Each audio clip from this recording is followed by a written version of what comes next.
Big news! Santa is real, and he looks like this. I know it's not exactly how we pictured the jolly old guy, but a recently discovered tomb might just be the proof we've been waiting for to show that St. Nicholas was real and Turkish. Turns out, he wasn't a North Pole native, but a kind-hearted bishop from the 4th century, famous for giving gifts to everyone. The legend says he was a wealthy man born in the ancient city of Petra, modern-day Turkey, who traveled to the countryside to help the poor and the sick. For centuries, though, people couldn't be sure he actually existed. Some historical sources say he was buried in Myra, which is now called Demre, Turkey. Since the 80s, archaeologists have been digging around this area, trying to prove it. And now, their Christmas miracle has finally come true. After digging 6 feet deep in an annex of St. Nicholas's church, they uncovered a mysterious limestone tomb, about 2 meters long. While they're pretty sure this is St. Nick's final resting place, they're still searching for an inscription to confirm its exact age. Now, if we're talking about the fictional Santa Claus, legend says his home is in Lapland, Finland. Back in 2018, archaeologists made an interesting discovery that could finally prove that Santa was real. They were digging at a site called Tiny Aro when they stumbled upon about 200 burial pits. But when they looked inside, there was definitely no sign of Santa. Actually, there were no human skeletons at all, just a bunch of things like pottery and animal bones. So no one really knows what this place was. That was the complete opposite of what happened with a group of archaeologists working in the ancient city of Petra, Jordan. Since 2003, there have been rumors about hidden chambers beneath the famous monument called Al-Khazneh, also known as the Treasury. 21 years later, a team finally decided to dig and uncovered an intact tomb. Inside, they found at least 12 human skeletons and artifacts estimated to be over 2,000 years old. Hundreds of thousands of tourists travel to Al-Khazneh every year, and most of them probably go there to see the site of the Holy Grail in the movie Indiana Jones and the Last Crusade. So, do you want to know the funny part? One of the skeletons in the tomb was clutching a ceramic chalice that looked a lot like the Holy Grail. You probably remember the devastating fire that caused massive damage to Notre Dame in Paris back in 2019. Because of that, the building, originally built between the 12th and 13th centuries, had to be restructured. But archaeologists saw it as a golden opportunity to dig into the site and uncover its hidden secrets. The team was only allowed to dig about 16 inches beneath the floor, but that was enough. As soon as they removed the floor tiles and cleared away a thin layer of dirt, they spotted the top of a lead coffin. Then, they found some limestone sculptures, including life-sized heads and torsos. Altogether, they uncovered over 1,000 fragments of different works of art. Ancient statues have been found in the most random places, including a sewer. In July 2024, Bulgarian archaeologists were checking a Roman sewer in the ancient city of Heraklia Sintika when they found a nearly 7-foot-tall marble statue of Hermes, the Greek messenger deity. This town was completely devastated and abandoned after 2 earthquakes, one in the year 388 and the other in the year 425. But somehow, it didn't destroy this statue. In fact, its head was found in surprisingly good condition. Finding ancient artwork is definitely fascinating, but imagine stumbling upon an entire hidden city in the Amazon rainforest. Using high-tech lasers, researchers uncovered a lost civilization with thousands of structures and a whole network of roads, canals, and houses, all buried beneath the dense jungle. This city was built around 2,500 years ago, in an area located in the shadow of a volcano, which, by the way, could have erupted and destroyed this civilization at some point. It's hard to say exactly how many people lived there, but experts estimate they stayed up there for about 1,000 years. This discovery proves ancient people also had huge, organized cities in the middle of the Amazon. A similar thing happened in Campeche in southern Mexico. An archaeologist was doing some research on the internet when he accidentally discovered a hidden Maya city. This area, now called Valeriana, was huge, about the size of Edinburgh, the capital of Scotland. It had pyramids, sports fields, amphitheaters, and paths connecting different districts. Thanks to satellite images, archaeologists uncovered an entire unknown civilization from the Bronze Age. They were checking out aerial images when they discovered 100 prehistoric settlements in the Pannonian Plain, a region that includes parts of what's now Serbia and Hungary. The people who lived there are now known as the Titsa site group, and it looks like they were a pretty well-organized society, skilled at growing food, hunting, and fishing. Google Earth helped a team to uncover a mysterious set of 400 ancient gates in Saudi Arabia. These gates, scattered across the desert, are thought to be from thousands of years ago. They're made of stone and arranged in weird formations that have left archaeologists scratching their heads. I mean, they don't look like they were meant for funerals, and they don't seem like structures where people lived. So, we still have no idea what they are. Technology is really changing archaeology. Thanks to artificial intelligence and, well, a $1 million prize, we've finally been able to decipher part of an unreadable and super damaged ancient scroll. The Herculaneum scrolls were discovered by workers digging up the ancient town of Herculaneum near Pompeii in 1752. But their condition was so bad that, for years, they were considered indecipherable. Thankfully, AI has helped unveil their secrets. Based on the studies so far, experts believe that one of these scrolls was written by a philosopher who valued pleasures, like music and food, above all else. No doubt, Stonehenge in England is one of the most mysterious places on Earth. Some theories even suggest it was built by extraterrestrials. After more than a century of research, archaeologists are still figuring out how it came together. See that big altar in the middle? Turns out it came all the way from Scotland. And that's pretty wild, considering this massive sandstone block weighs over 6 tons, and the people who built Stonehenge more than 4,000 years ago didn't have the luxury of wheels or modern tools. We can find some pretty amazing stuff in the oceans too. In 2013, a mysterious shipwreck was found about 20 feet underwater off the coast of Kenya. At the time, no one knew where it came from, but now, researchers are pretty sure this could be a ship from Vasco da Gama's fleet. You know, the famous Portuguese navigator, best known for being the first to sail from Europe to India by rounding Africa's Cape of Good Hope. If it's confirmed, this shipwreck could be one of the earliest European shipwrecks in the Indian Ocean. Ancient treasures can take many forms, including a bottle. Recently, archaeologists in Norway uncovered a 150-year-old message in a bottle during an excavation of a Viking burial mound. The bottle contained a letter written by Anders Lorange, an archaeologist who worked on the site back in the 1800s, along with his business card and a few coins wrapped in paper. The letter gave some details about the excavation, though it seems Lorange got a few things wrong, like the exact number of Viking shields discovered. At the end of the letter, he wrote a personal note in runic script, "Emma Gade, my girlfriend." So it gave us not only insights into history, but also a peek into his love life. Back in the 12th and 13th centuries, Bologna used to look like modern-day Manhattan. No one knows exactly how many towers resembling skyscrapers it used to have, but the most likely number is at least 100. The tallest of them was around the same height as Big Ben. When the towers were built, Bologna was one of the largest cities in Europe. Construction projects were massive and ambitious. Someone built cathedrals and town halls, and the richest noble families also erected towers, possibly as a symbol of status and wealth. There was no place in the city center to build grand castles, so they had to go up with the construction. They didn't actually live in those towers, but in smaller structures next to them. The towers served for defensive purposes.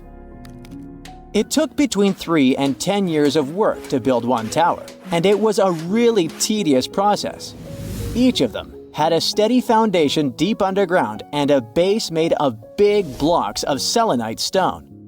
The rest of the tower was becoming thinner and lighter the higher it went. In the 13th century, they demolished many of the towers, and others just collapsed by themselves. Some of them were later reused as city towers, shops, or residential buildings. Now you can see only 22 towers still standing in the center of Bologna. 2 of them have become the unofficial symbol of the city, mentioned in every guidebook. Another historical surprise coming from Italy is that gladiators weren't only male. Gladiatrix were rare, but they did exist. There's evidence that several women took part in Rome's public games.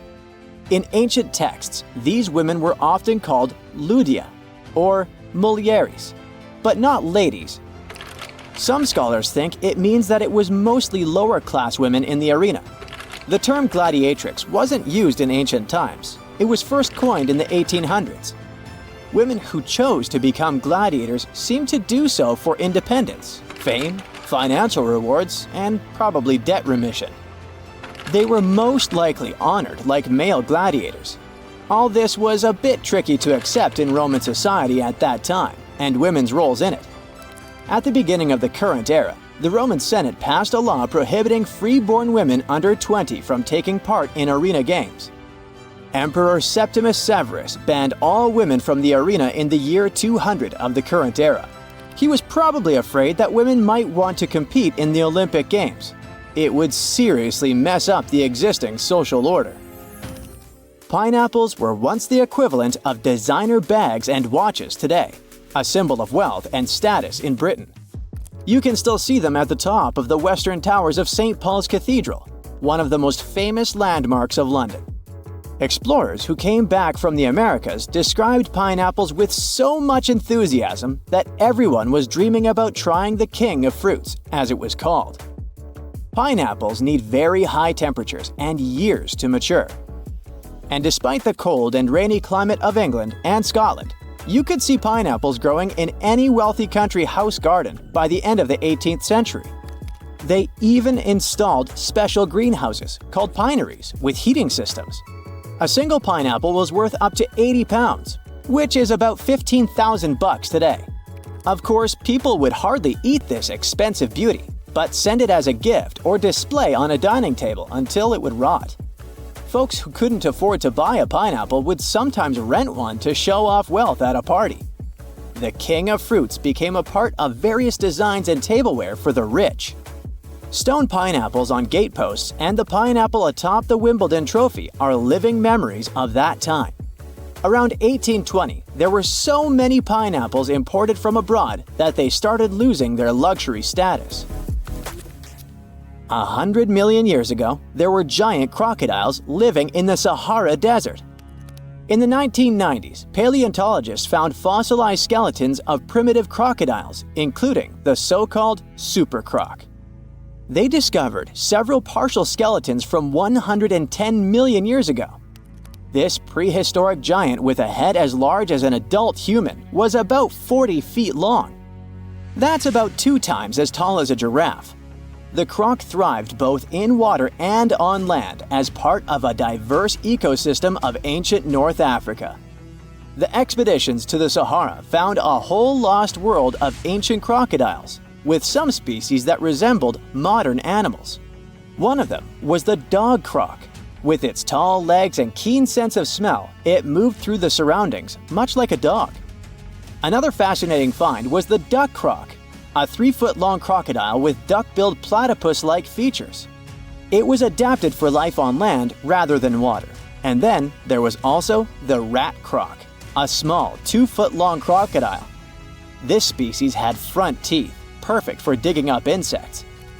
These prehistoric creatures were more agile, active, and probably more intelligent than today's crocs, who are passive hunters. If noise-canceling headphones had been invented in the 19th century, they would have come in really handy. On the 27th of August 1883, the island of Krakatoa in Indonesia experienced a catastrophic eruption. It produced what is believed to be the loudest sound ever recorded. As Krakatoa collapsed, it triggered tsunamis with waves reaching 151 feet that traveled as far as South Africa. Krakatoa was an uninhabited volcanic island that hadn't erupted for 2 centuries before this terrible day. The eruption took the lives of over 30,000 people and caused extreme fluctuations in air pressure, perceived as sound. A barometer at a gasworks 100 miles from Krakatoa recorded 172 decibels. An average human can withstand up to 130 decibels of sound without getting in serious trouble. This intense pressure ruptured the eardrums of sailors on the British ship Norham Castle, which was 40 miles away from Krakatoa. The sound wave from it circled the globe, and people could still hear it even 3,000 miles away, where it resembled cannon fire. The late 1800s were a golden era for grand mustaches. But there was one problem. You couldn't enjoy a cup of tea with this kind of facial hairstyle. The heat from the tea would melt mustache wax and make the ends droop. Fine gentlemen had to struggle because of it until the invention of the mustache cup. Harvey Adams, a British potter, likely invented the mustache cup in the 1870s. He patented a butterfly-shaped ledge inside the cup with a hole to sip through. Thanks to it, the mustache didn't get wet. These cups quickly became a hit, first in the UK and then across Europe. In the United States, they were sold at stores like Sears and Marshall Field's, now part of Macy's. Mustache cups came in various shapes and sizes. Some, like farmers' cups, could hold up to a pint of tea. Others were smaller porcelain pieces shaped like conch shells or decorated with the owner's name. They often came with matching saucers. Lord Byron, one of the greatest British poets, kept numerous dogs and cats and a whole bunch of exotic animals. There was a monkey, a crocodile, a fox, peacocks, a bear, and several badgers. When Byron attended Trinity College, Cambridge, college rules prohibited keeping dogs on the grounds. He got really angry and decided to go around the rules. Byron brought a tame bear as his pet. The college authorities argued with him, but since the statutes did not specifically mention bears, they had no legal grounds to remove either the bear or its owner. Byron walked the bear on a chain, talked to it, and even considered applying for the bear to become a student at the college. We still don't know how and where Byron got the bear, but when he left Cambridge, he took the bear with him to his estate in London. Hey, how do you feel about taking a trip back in time? We're diving into the history of the Amazon forest to unravel the mystery of its lost cities. Grab your bug spray and hop on. The Amazon forest is the world's largest rainforest. The environment there can be extremely challenging for human life. Yet, the legend goes that the Amazon has been home to sprawling settlements rich in unmeasurable wealth. Could that really be true? Or is that none other than a figment of our collective imagination? The legend of El Dorado might be the myth that started this whole thing. As European explorers began their excavations in American lands back in the 1500s, word got out of an Amazonian civilization that used to paint their leader in gold as an offering to higher powers. The legend of El Hombre Dorado, aka the Golden Man, began to quickly spread around Europe. Explorers got excited at the possibility of finding an infinite amount of gold somewhere deep within the Latin American jungle. And as you can imagine, expeditions to the continent began to multiply with each passing year. It didn't take long before explorers found this civilization. They were known as the Muisca people and were located in Colombia, near Lake Gudavia. The Muisca people had a tradition of painting their leader, aka the Zipa, from head to toe in gold. In a ceremonial gesture, the Zipa would swim into the river, spreading gold dust all over the lake. For the Muisca, this was their way of acknowledging and thanking the higher powers of the universe they believed in. When European explorers heard and witnessed this practice, they were amazed. For them, gold was used solely for commercial purposes as their main currency for trade. This made them think that the Muisca people must have stacks and stacks of gold hidden somewhere in the jungle for them to use it so abundantly. Well, that's how the legend of El Dorado was born. What was once the practice of El Hombre Dorado traveled on word of mouth until it became El Dorado, a fictional city that was most likely to hide piles of gold. The hunt for this city led Europeans to spend large amounts of money to scour the Amazon forest. Unfortunately, all of their expeditions came back empty-handed. That is, if they ever came back at all. Now, jump to the beginning of the 1900s. In England, the Royal Geographic Society, a prestigious British institution, was looking for somebody willing to travel down to Latin America to trace the border between Brazil and Bolivia. More specifically, the part of the border that is nestled deep within the Amazon rainforest.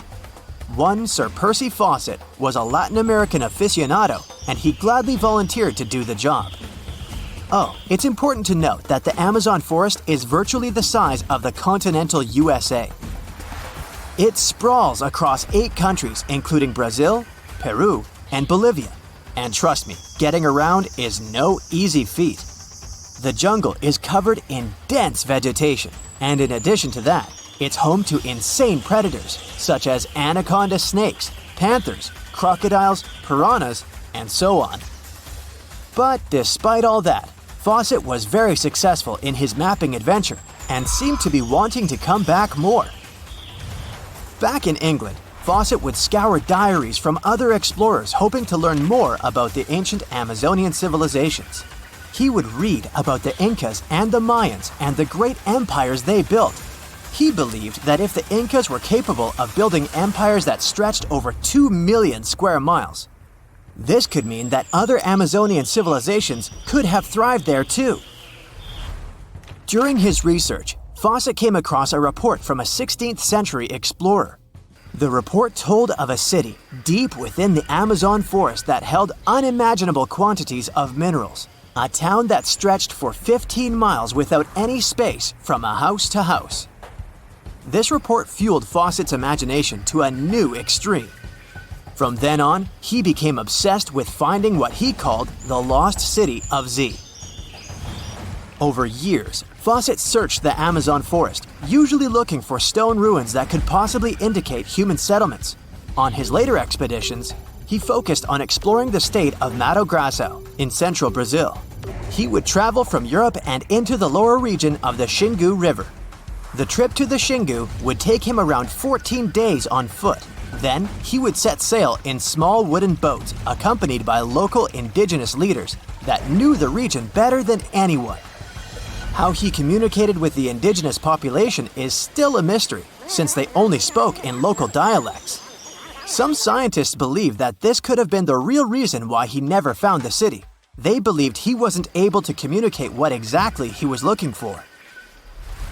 And this was not his greatest difficulty.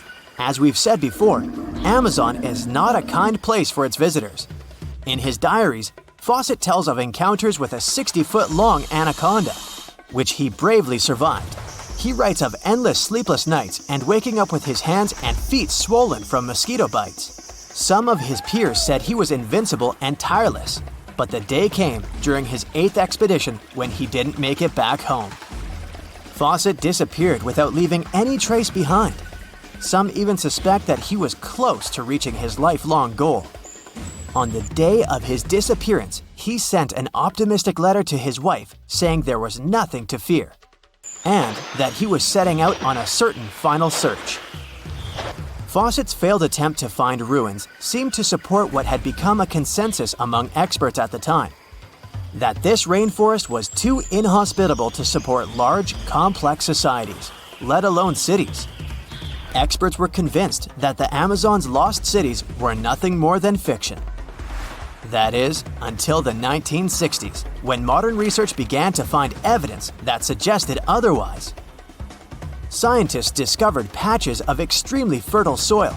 They called it Black Earth. And apparently, they found lots of it in the Amazon, especially alongside rivers.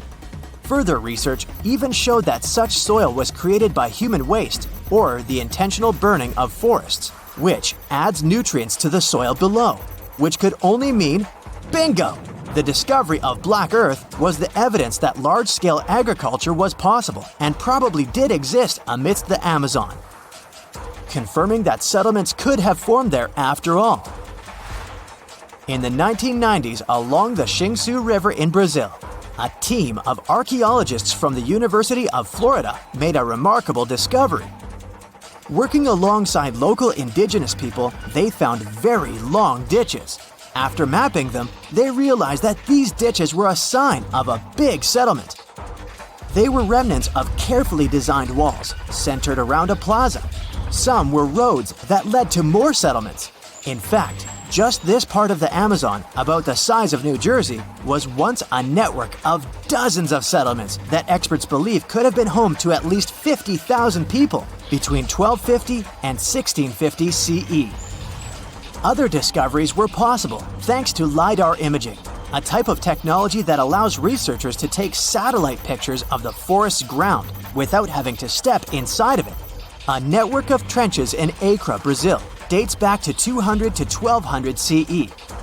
These suggest settlements that could have supported 60,000 people. Other images from near the Xingu River suggest cities that could have housed about 50 million people. These were the lost cities of the Amazon. Believe it or not, these images suggest that Fawcett was very close to a major discovery. He was looking for the ruins in the right place, but he was looking for the wrong thing. Unlike cities such as Cusco, which used stone as their primary material, Amazonian settlements used wood and earth to build their cities. These materials are highly deteriorating and probably decomposed over time.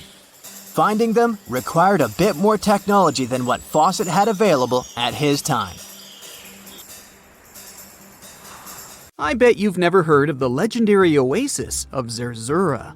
This ancient city is said to be hidden somewhere deep in the Sahara Desert, and its discovery could mean unimaginable riches and untold secrets. According to an anonymous 15th century Arabic guide, the key to unlocking the city lies in the beak of a bird carved on the city gate. Zerzura might not be as popular as Machu Picchu or the pyramids, but that just makes it more mysterious. Legend has it that Zerzura is built around this big oasis somewhere in the desert west of the Nile. Apparently, it's made out of white stone and has all these luxurious houses and gold decorations. The story goes that a scribe wrote down the account of a traveler who stumbled upon Zerzura while looking for his lost camel. At one point in his journey, the man got caught up in a sandstorm, where he got separated from the rest of his group. The traveler kept wandering in the desert for days, and then, out of nowhere, two men showed up and guided him to the city of Zerzura. The traveler described this city as an oasis filled with little birds and made out of pure white stonework. The city is also said to be guarded by giants. In 1835, an English Egyptologist named John Gardner Wilkinson mentioned the city in one of his books. He spoke to a man from Egypt who found the city by accident after days of wandering through the desert. He mentioned some ruins, unusual stonework, and a large oasis surrounded by palm trees. The man even gave some instructions on how the city could be found, indicating that it might be in the western desert of Egypt. But here's the kicker. Even though a group of explorers went out to find Zerzura, they didn't succeed. At the same time, they did stumble upon a bunch of previously unknown oases. In the early 1900s, numerous expeditions were sent to find the city, including one with a fleet of Ford Model A trucks. But, alas, none were successful. Others say Zerzura did exist at one point, but not anymore. It's possible it was swallowed by the desert. It's believed that back in the day, the Sahara Desert was actually green. Scientists even found traces of ancient rivers that flowed through the area 100,000 years ago, creating green corridors across the desert. But Zerzura might have never been real to begin with. Maybe it only existed in the minds of people, a figment of their imagination as they were struggling in the African desert. For thousands of years, people have been obsessed with the hunt for another lost city, Atlantis. But if this place really existed, where on Earth, or under the sea, could it be? According to Plato, Atlantis was an actual place, and it was supposedly located somewhere in the Atlantic Ocean, near the Strait of Gibraltar. But how did this mythical city become synonymous with a perfect, paradise-like society? Well, you can thank Ignatius Donnelly for that. The American writer published a book in 1882 where he outlined 13 hypotheses about the existence of Atlantis. Donnelly truly believed that this lost city was where ancient humans lived in peace and joy for centuries. Donnelly even thought that Atlantis was the original source of many ancient civilizations around the world. And if we just followed Plato's clues, we could totally find Atlantis. Sounds like a treasure hunt, right? What inspired Donnelly to go on this quest in the first place, you might ask? Apparently, an amateur archaeologist discovered the city of Troy, using Homer's The Iliad as a guide. Well, if Troy was real, then why not Atlantis? Back in the day, some people believed that America was the legendary Atlantis. Columbus really stirred up some excitement when he brought back news about the New World to Europe. But the real hunt for Atlantis didn't really start until the 20th and 21st centuries. Some people tried to connect the dots between a volcanic eruption on the island of Santorini and the destruction of Minoan settlements. But in 2018, a team of investigators claimed they had nailed it, announcing they had discovered concrete proof that Atlantis had existed. What was their evidence, you ask? A series of mysterious circles in a national park in Spain. But the circles turned out to be nothing more than experimental ponds for studying zooplankton. Let's face it, there's no real evidence that Plato's lost city of Atlantis actually existed. But it doesn't make searching for it any less exciting, does it? The Fountain of Youth isn't a lost city per se, but it is another mythical location that many have claimed to have stumbled upon over the years. Long ago, people were obsessed with the idea of living forever, or at least extending their lives as much as possible. Each culture had its own wild story, like the Greeks talking about a magic fountain that let people live longer, or Alexander the Great finding a river of paradise that could heal the wounded.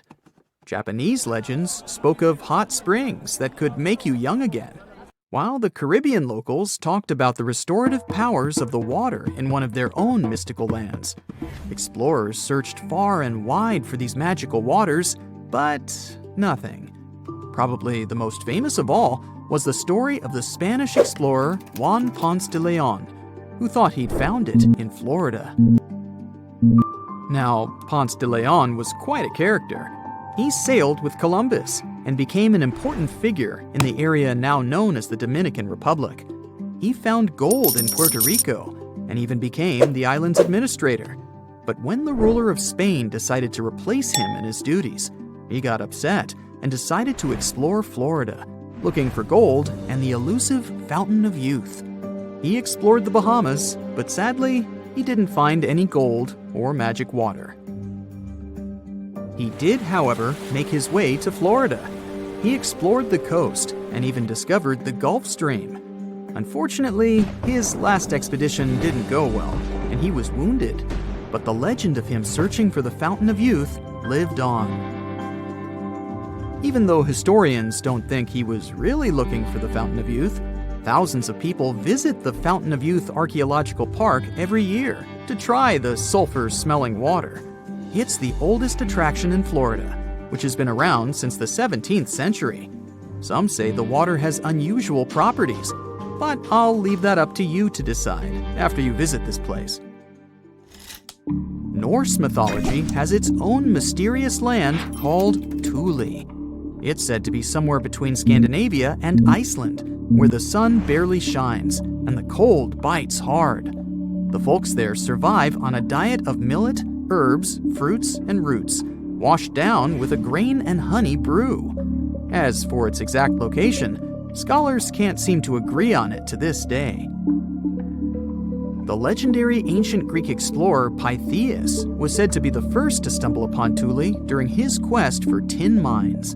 He sailed his way up north, passing by Scotland, and after 6 long days of sailing, he reached Thule.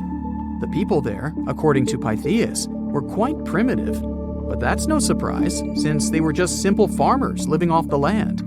They showed Pytheas where the sun set on the shortest day of the year. They also told him that in winter, The sun never rose at all, and in summer, there was no night. For many years, historians have been debating the true identity of this mythical land of Thule. Some say it's Iceland, while others claim it's Norway. A little bit of progress has been made recently with the help of a team of researchers. If their findings are correct, Thule might be the elusive island of Smola. That's farther south than any of the Norwegian islands that were on the list of contenders. It may be too soon to celebrate, but it does look like Thule has finally been found. So, imagine you're 15 and you get bored of playing video games. Instead, to pass the time, you decide to give some attention to an old hobby of yours, tracking down lost Mayan cities. You've heard that some ancient civilizations are said to have built entire cities based on constellations, so you decide to check out whether that was true for the Mayans. You find a book containing all the constellations the Mayan civilization believed to exist. You open good old Google Maps and map every ancient Mayan city discovered to date. You start seeing that this information actually matches. And truly, the biggest ancient Mayan cities correspond to the brightest and biggest stars of the Mayan constellations. Okay, this is getting interesting. You manage to map out over 100 ancient cities when you suddenly notice something strange. There's an area in the Yucatan Peninsula in Mexico where archaeologists have unearthed 2 Mayan cities. But on the constellation map, there are 3 stars. Could this mean there is a long-lost city waiting to be discovered nearby? You might think this sounds too daydreaming, but the story is actually true. The previous account happened to a Canadian teenager named William Gaddery. The boy is known as a science genius and had even won an award for the constellation theory we presented just now. When he noticed that a 3rd city was missing from the 23rd constellation he was examining, he began to scour the internet for satellite pictures that could help him solve this mystery. He looked into images from NASA, JAXA, a Japan-based satellite company, and Google Earth. These images were still insufficient to answer his questions, so he reached out to a friend inside the Canadian Space Agency.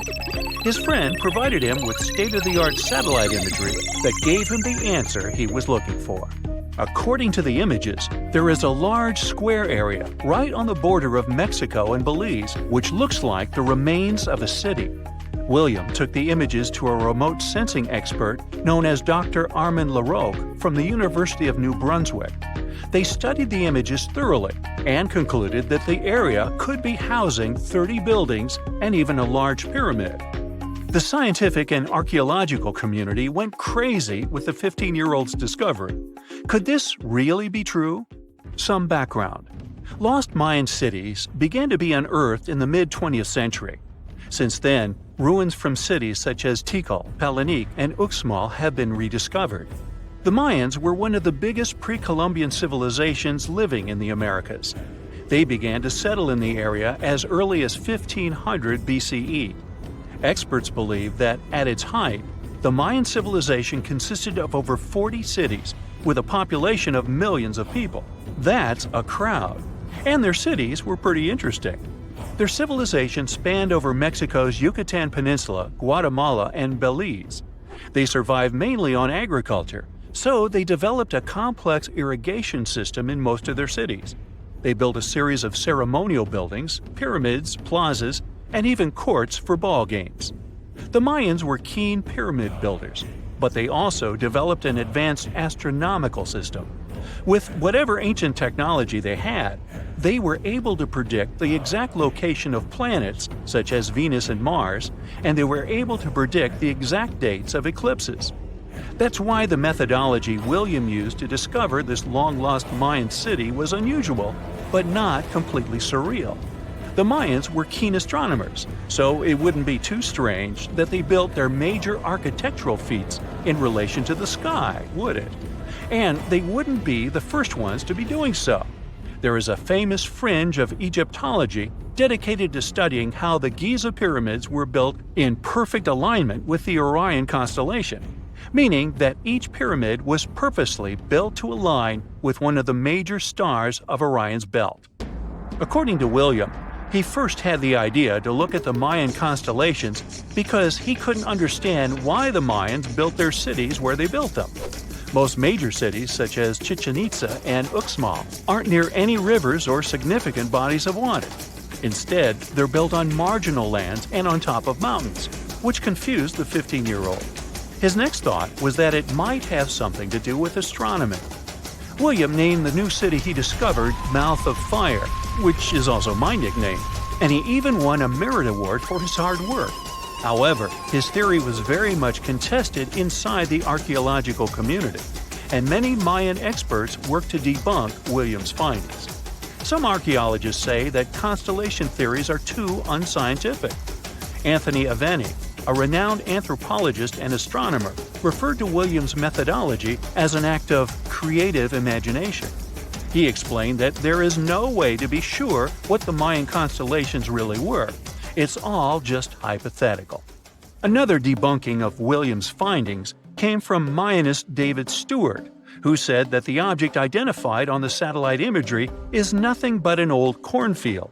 His claim was supported by an expedition that took place near the area in 2021, when the archaeologists present reported there was nothing at all in this area.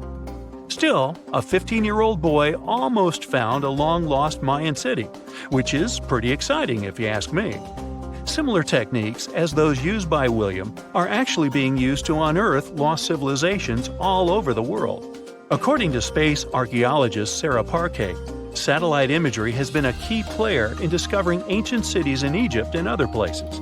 Sarah herself spends most of her days scouring images for any sign of where there could have been cities long ago. What happens, she says, is that any time you have something buried, it's going to be covered either by vegetation, soil or sand, or some other modern construction on top of it. In order to assess whether there is something hidden under large canopies of vegetation or not, she uses infrared technology, for instance. A major recent discovery in Brazil was done in a similar way.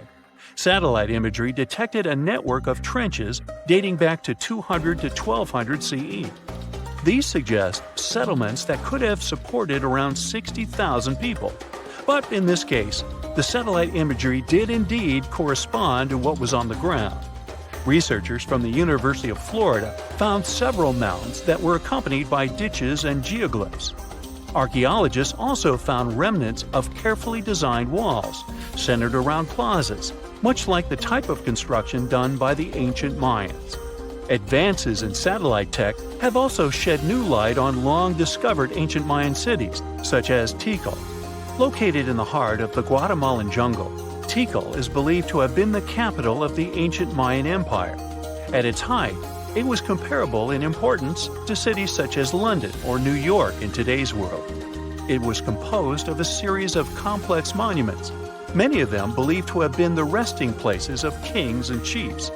Tikal is already known to have been big, but recent discoveries show it could have been even 3 times larger than what scientists originally believed. The main discovery revolves around a fortification on the outskirts of the city, indicating how far the original city stretched.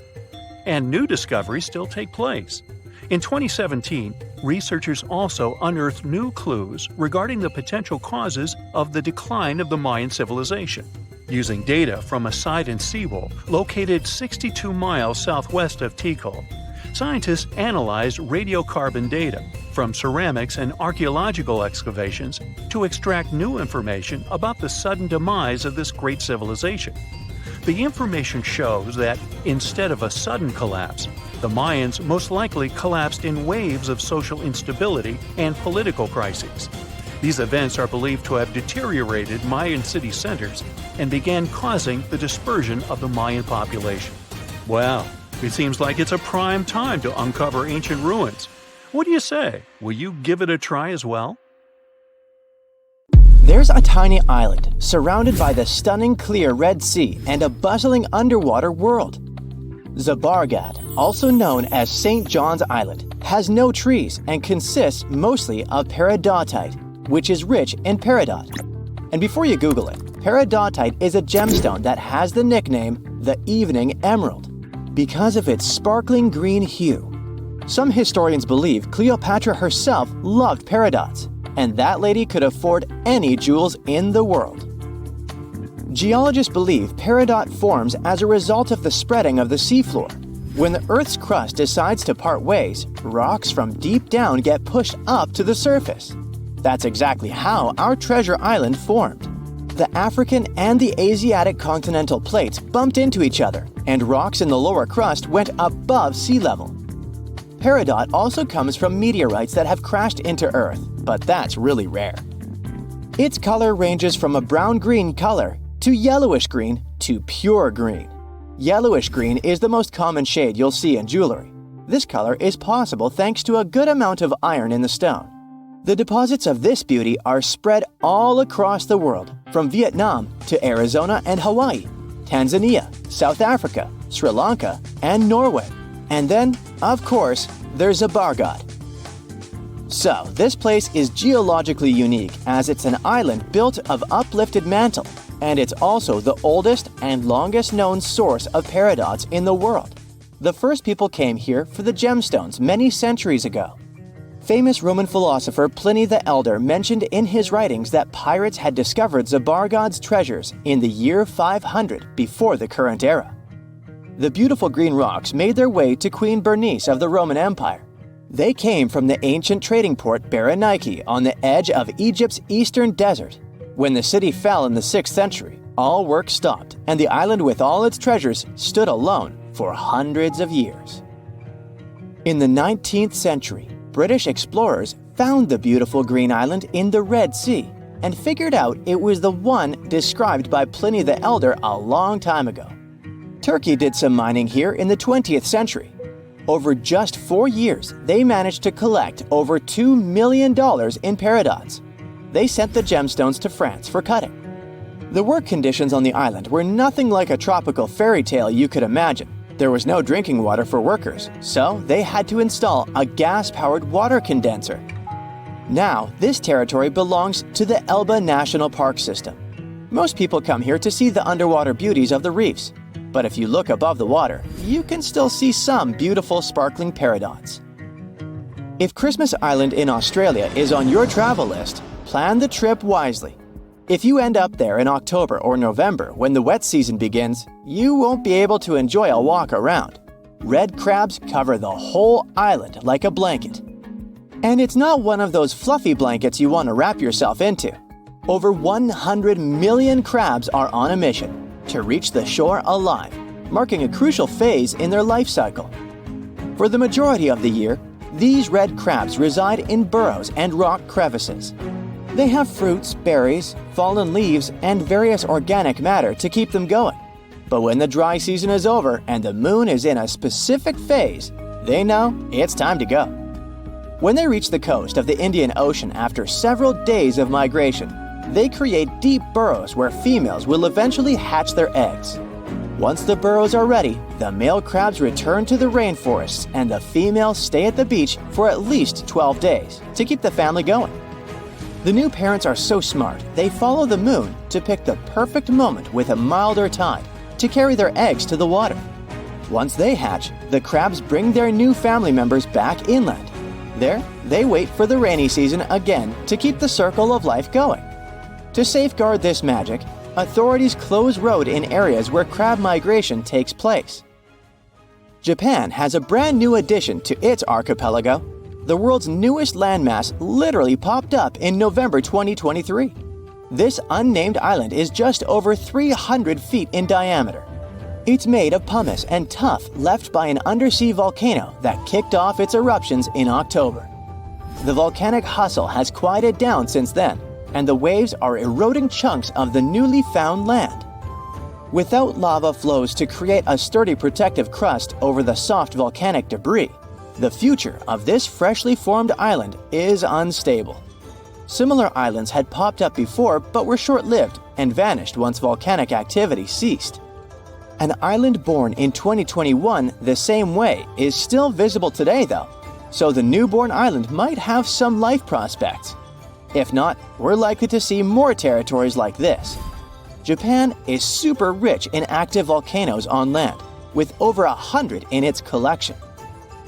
If you make friends with the Uros people living in the Lake Titicaca area and ask them for their address to send a postcard, they will have a hard time answering.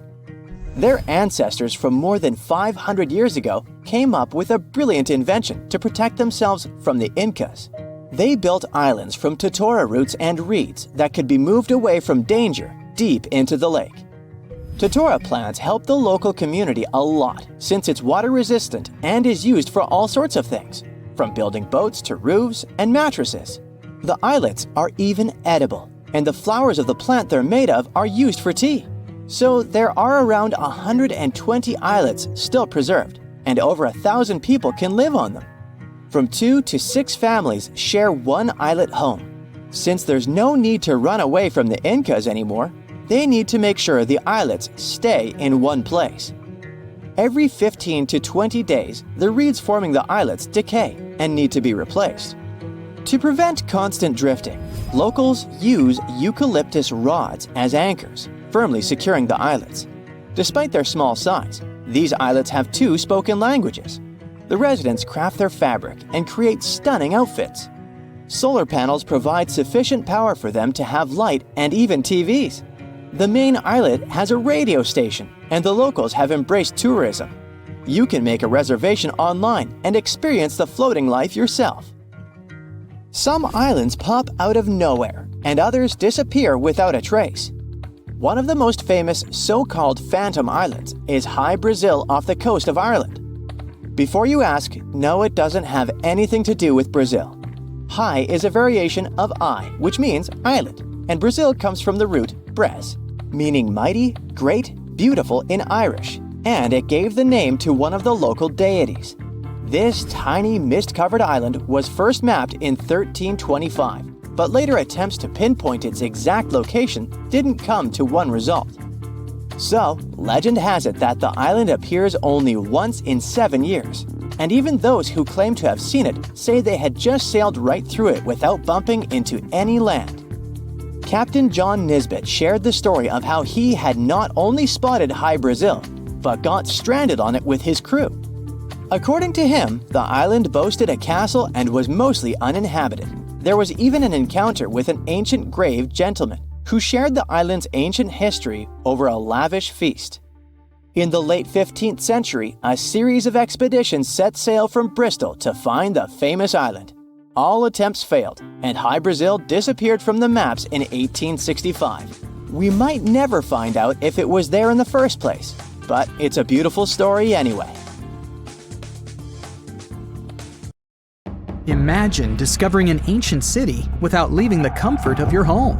In 1963, a man in the Nevşehir province of Turkey did exactly that. He was renovating his house. He knocked down a wall in his basement and found a mysterious room. He continued digging and saw a tunnel. This is how Derinkuyu underground city was found.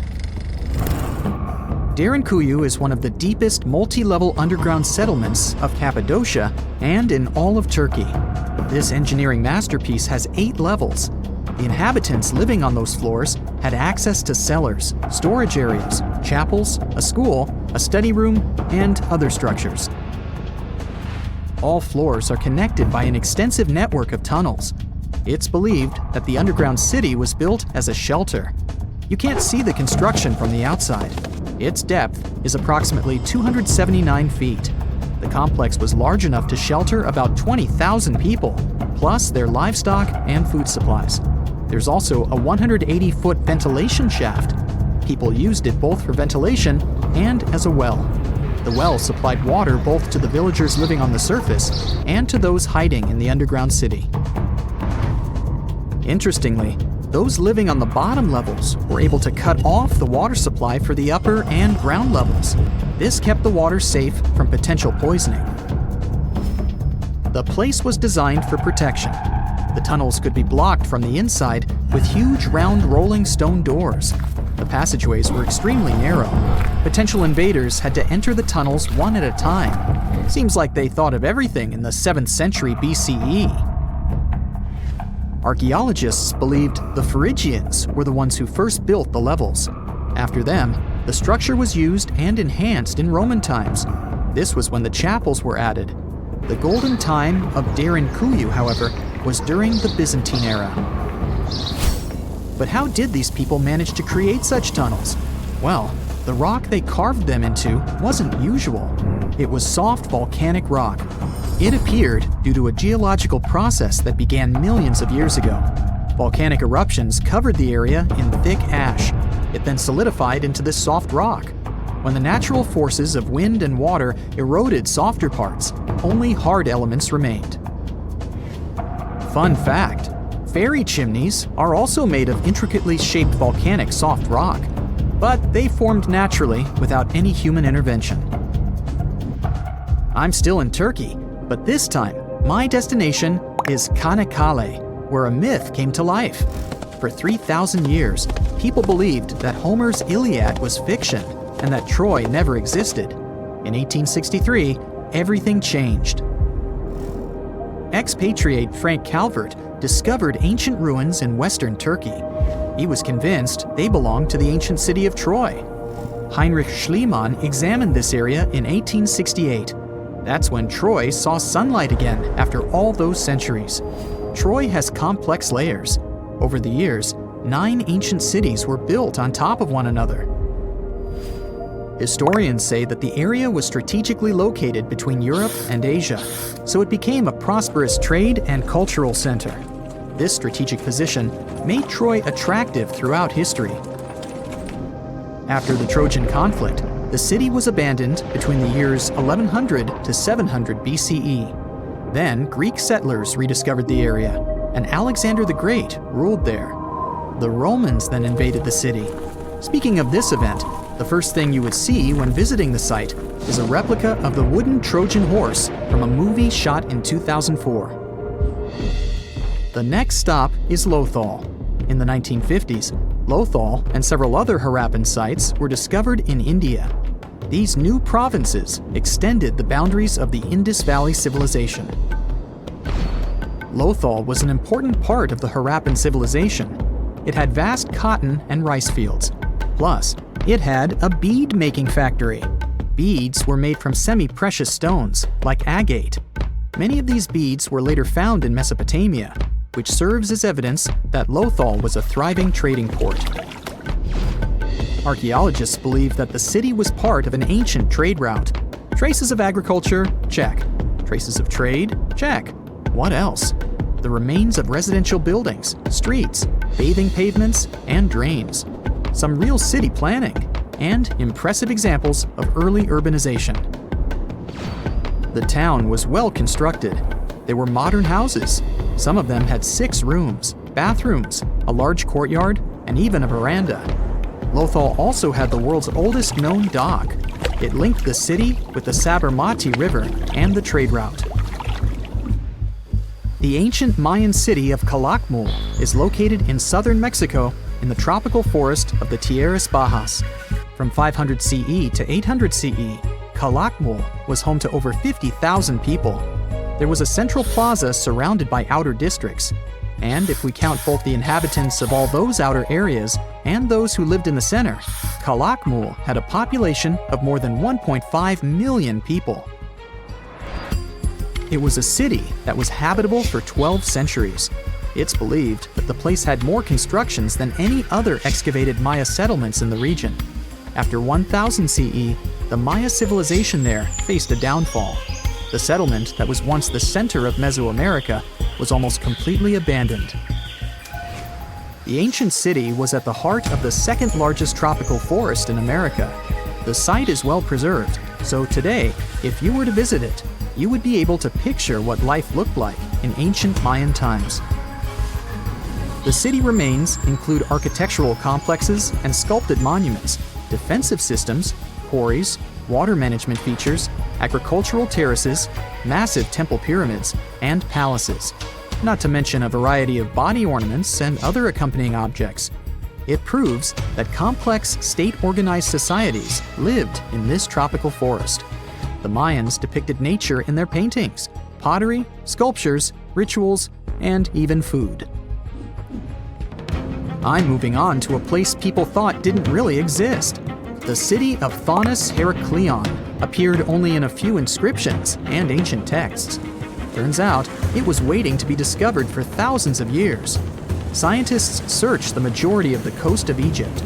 But then, archaeologist Frank Gaudio and his team detected a colossal face looking at them from under the water. The ancient city of Heraklion was discovered completely submerged 4 miles off Alexandria's coast. In the ruins of the lost city, there were 64 ships, 700 anchors, and a treasure trove of gold coins.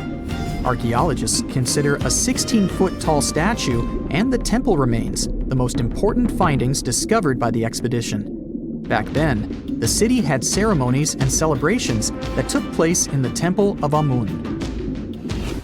The ruins and artifacts were made from granite and diorite, so they were in good condition even after having been in contact with water for centuries. They give people a glimpse into what life was like 2,300 years ago in one of the most important trade ports of the world. The city had a network of canals. You can think of it as an ancient Egyptian Venice.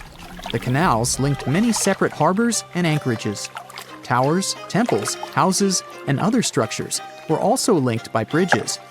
Thonis Heraklion was the country's main port for international trade and the collection of taxes. No one really knows how the city ended up submerged, but archaeologists connect it with natural causes. At the end of the 2nd century BCE, most probably after a flood, Heraklion got covered with water. Then, Alexandria, the city founded by Alexander the Great, became more glorious than Heraklion. Before Alexandria's fame, Heraklion was the main port of entry to Egypt. So, after the disaster, many ships heading for Heraklion had to change their route and go to Alexandria. Heraklion lost its glory until its rediscovery in 1933. Mesa Verde is an American national park in Colorado. The park is the largest archaeological preserve in the U.S., with more than 5,000 sites, including 600 cliff dwellings. Mesa Verde means green table in Spanish. The name comes from the shape of the mountains in the area, with flat tops and steep sides. The park is an ancestral Puebloan archaeological site. Starting from 7500 BCE, a group of nomadic Paleo-Indians seasonally lived in Mesa Verde. They were hunters, gatherers, and crop farmers. They built the first pueblos in the region. By the end of the 12th century, the Mesa Verdeans began constructing massive cliff dwellings, which are now the best-known structures in the park. The South Pole is more than penguins and endless snow. There's a hidden ghost world within it. Look, it's right here on the globe. Don't confuse Antarctica with the Arctic, which is at the top of our maps. Much smaller in size, and, let's face it, way less mysterious. The ice sheet covering Antarctica is about 1 to 3 miles thick, which is up to 16 Eiffel Towers stacked on each other. This massive blanket hides the true features and contours of Antarctica's land. We still don't know much about this mysterious continent, and it is ice and snow that are to blame. We still don't even know the true shape and size of this continent. Mapping Antarctica without some huge shovels is an incredibly hard task. But satellites learned to penetrate the ice with their cameras. And now we know there's actually an enormous, dramatic ancient landscape beneath the snow. The ghost of the past. About 90 million years ago, Antarctica was a much warmer place. It was actually a lush rainforest with tons of plants and probably teeming with life. It even had rivers flowing through it. Then the ice came. This happened about 34 million years ago, during the transition from the Eocene to the Oligocene, when our planet cooled significantly. It was the beginning of one of our several ice ages. The land remained, but now was hidden under ice and snow that got thicker and thicker.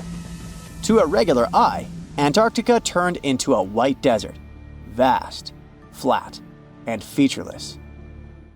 Time went on. This massive ice sheet moved around, smoothing and shifting the ground beneath it.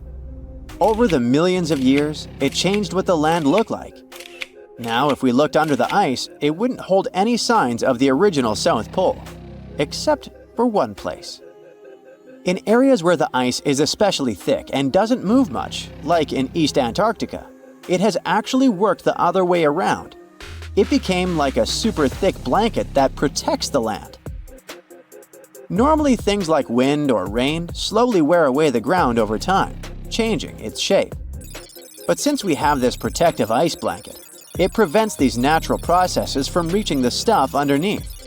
So, the ground stayed almost the same for millions of years, like it's been frozen in time. This special area near the Aurora and Schmidt subglacial basins has become the ghost of Antarctica's landscape. This place was barely touched even since it was first covered in snow 34 million years ago. This is a historical footprint, a place that can tell us what Antarctica's ground looked like before it became a freezing nightmare. As scientists peered under East Antarctica, they saw an amazing ghost.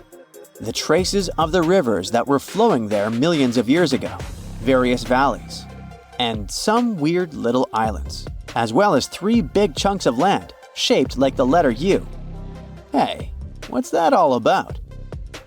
You see, the continents on our planet are moving constantly, sliding along the red-hot lava mantle like cereal on milk. Over history, they came together and broke apart several times. Hundreds of millions of years ago, several continents were a part of one enormous Gondwana.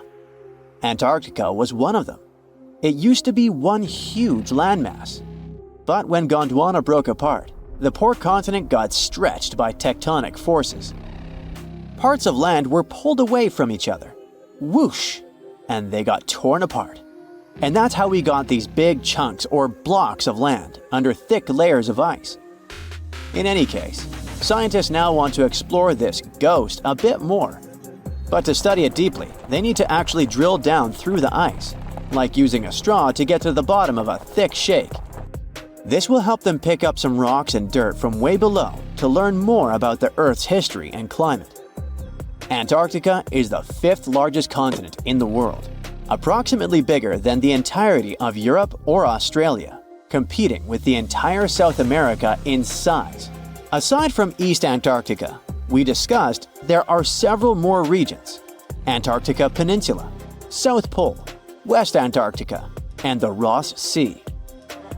The continent is basically a frozen sandbox, and all its hidden, mysterious landscape is actually less explored than Mars's terrain. We only know for sure that without ice, it wouldn't just be flat and empty, but an entire world full of big mountains, huge canyons, and even fiery volcanoes. Some of these volcanoes are so huge that they peak above the layers of snow. In West Antarctica alone, there are at least 138 volcanoes, though only about 8 or 9 are active today. One of the craziest ones is Mount Erebus, the southernmost volcano and the tallest one on the continent, about 12,500 feet high. And deep beneath the ice sheet, this guy hosts incredible, beautiful subvolcanic caves. The temperatures there are warm enough for t-shirts. The Antarctic Peninsula, or Lesser Antarctica, looks like a bunch of mountainous islands deeply underground. It has newer volcanic rocks that are part of the Pacific Ring of Fire, which is like a giant circle of volcanoes and earthquake zones around the Pacific Ocean.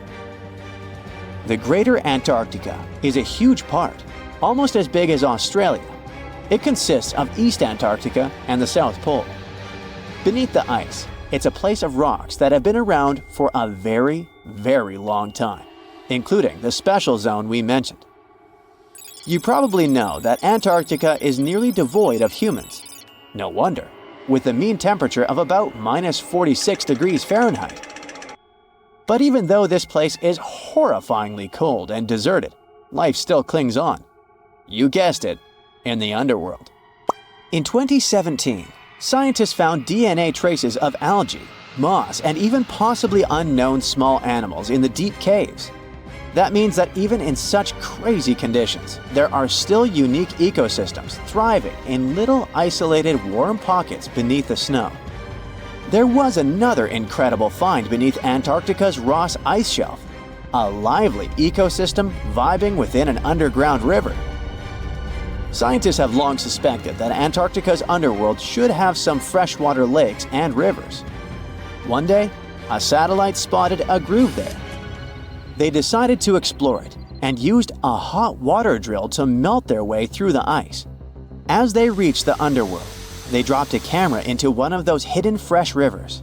And at first, they thought they'd find just some rocks or something. But instead, they stumbled upon hundreds of amphipods, tiny shrimp-like creatures. Little ones instantly swarmed around the lens. Shrimps blocked the camera and scientists couldn't check out what they wanted to. Pretty funny, but at least that means that there really is an important ecosystem deep within Antarctica. Now, they're gonna explore it. And all this is just the beginning of the mysterious underworld. Antarctica's snow also hides the deepest canyon on Earth under the Denman Glacier. Well, Mariana Trench is still the deepest point on Earth, but it's a part of the oceanic crust, geologically speaking. Also, in 1958, explorers found a huge mountain range under the ice, as big and tall as the famous Alps Mountains. The range stretched for about 745 miles with peaks as high as 1.7 miles. And all this magnificence is buried under tons of ice. Who knows what else we might find there? Antarctica holds about 60% of our entire planet's freshwater, which means it would be pretty bad if it melted. For example, there's this Doomsday Glacier, officially known as Thwaites Glacier. It's a huge ice formation, about the size of Florida, and it's melting right now. Every year, the sea levels rise by 4% because of it. If this guy melts away completely, the sea levels all around the world will increase by 2 feet, which might not sound like a lot, but it would be catastrophic for coastal areas. Luckily, researchers have found that even if its ice shelf were to collapse in the next 50 years, the glacier itself wouldn't retreat as quickly as they feared. It's still losing ice rapidly, but it would be quite a slow process. Meet Costello. He's a Brazilian reef octopus. But Costello isn't a regular octopus. While watching him, scientists began to suspect that he might be experiencing nightmares.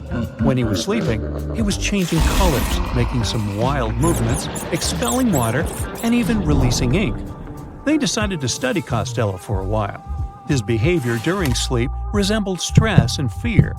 The study showed that he might see vivid dreams, which are, at times, spooky. While as just one octopus, these cute underwater creatures are known for their intelligence and sometimes human-like behavior, so it's entirely possible that they see dreams just like we do. In Costello's case, he might be haunted by memories of tough times off the coast of the Florida Keys. Poor Costello has a rough past. He lost a tentacle to a predator before captivity. So maybe that's what he sees in his dreams. If proven true, this discovery could reshape how we perceive intelligence and awareness in both animals and humans. Well, it turns out plants can talk. Well, kind of. Scientists found out that plants actually make ultrasonic clicks when they're stressed. Imagine tomatoes and tobacco plants in a jam. They're making sounds like popping bubble wrap, but way too high for us to hear. These are called ultrasonic signals, and they might be their way of indicating stress. That would mean that plants can communicate with each other, and stressed plants prefer to be drama queens and let everybody know about their troubles. They make around 30 to 50 pops and clicks per hour. Calm and healthy plants don't do nearly as much.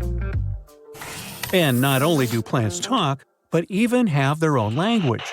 They make different sounds depending on whether the plant is experiencing thirst or is bothered by a snipped stem or something else.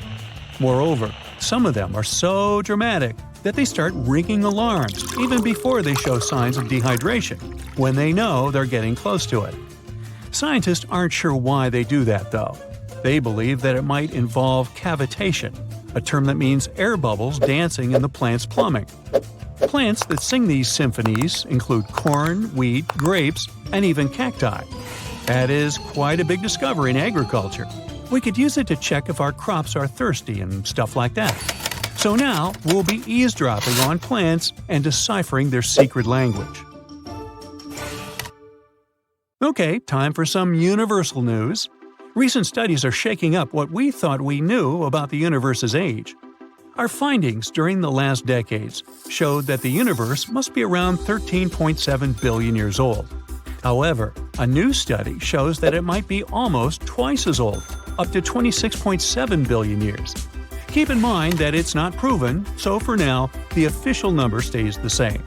Scientists were using the time since the Big Bang and studying ancient stars to measure the universe's age.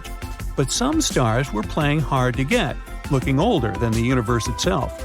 For example, the ancient star Methuselah, which is estimated to be around 14 billion years old, which would be older than our universe. Also, the James Webb Space Telescope caught galaxies looking super mature just a few hundred million years after the Big Bang. All this poses some hard puzzles for astronomers. But this new hypothesis combines the expanding universe theory with something called the tired light theory. It suggests that light loses energy as it zips across cosmic distances. Combine this with the expanding universe theory, and bam! As the universe expands, the light loses energy, so we simply can't see all the super ancient stars that are very far away from us, which is why we could make a mistake in calculating our universe's age. The new model also pushes back when galaxies started forming. It suggests that those early galaxies spotted by the Webb telescope took way longer to form than we originally thought. This study is a serious shakeup in the scientific community. If we made such a huge mistake in calculations, we'd have to rethink the very fundamental astrophysics principles. That would be a giant leap, and we'd have to make a huge makeover of almost everything. Which is why we need to be very cautious about it. So while scientists test this new theory, we just have to wait for the results. Now, these aren't the only space news. The new AI technology is already being actively used for scientific research. This time, AI is helping us to look for signs of extraterrestrial life. Researchers in SETI created machine learning algorithms that would help us sift through the cosmic noise faster and more efficiently. When you point a radio telescope at the stars, it's like turning into a celestial radio station that's full of different signals. We catch everything from pulsars to radio galaxies and earthly interference. Obviously, it would be pretty hard to identify a potential signal from extraterrestrials in all this mess. For over 60 years, scientists had to do all this manually. It was a daunting task to scan the skies and explore countless stars and radio frequencies. But now, AI came to help. The algorithms are trained to recognize and distinguish known interference patterns, like those from mobile phones and electronic devices, amidst the cosmic data. They spot anything deviating from known patterns, the potential needle in the haystack. And we've already had some breakthroughs here. The astronomers caught 8 signals that didn't fit known patterns. While not confirmed as extraterrestrial life, they show that there's a great potential for future research. Going back to animals, this time we're visiting prehistoric Earth.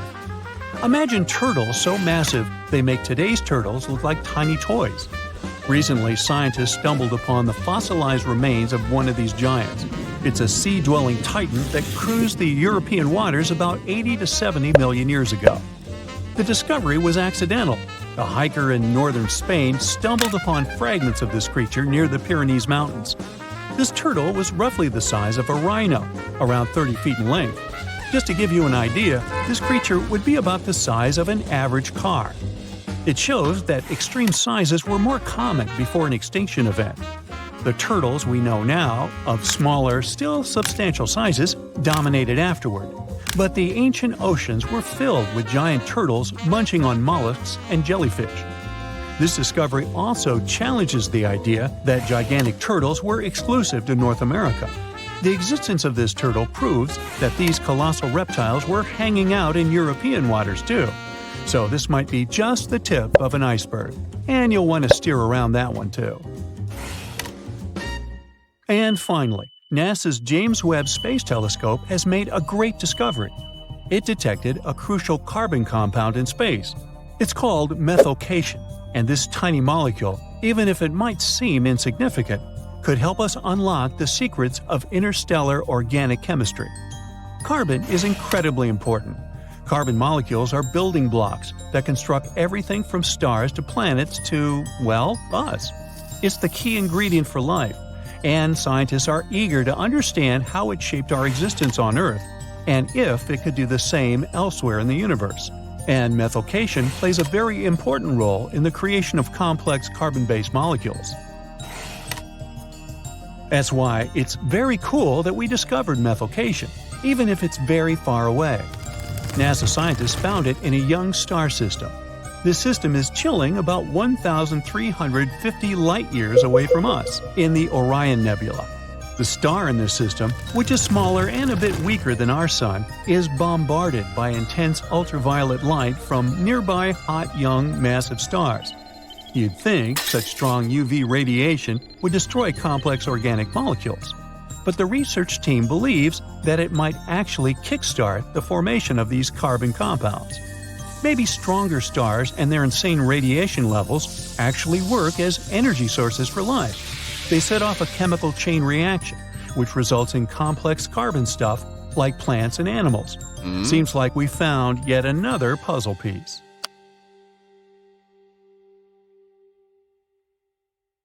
In 1952, an Air Force plane called C-124 Globemaster II crashed into a big mountain while flying from Washington to Alaska. Sadly, everyone on board, 52 people in total, didn't make it. The bad weather at the time made it hard to find the crash site, and even later, any attempts to locate it failed. But in 2012, a helicopter crew doing a training mission spotted the pieces of the crashed plane on a glacier called Colony Glacier in Alaska. They started looking for more pieces and confirmed it was indeed the missing plane. Since then, every summer for about a decade, different military groups have been helping in an operation called Colony Glacier. They've managed to identify 40 out of the 52 people whose lives were lost in the crash. The soldiers taking part in this mission take their promise seriously to never leave a fallen comrade behind.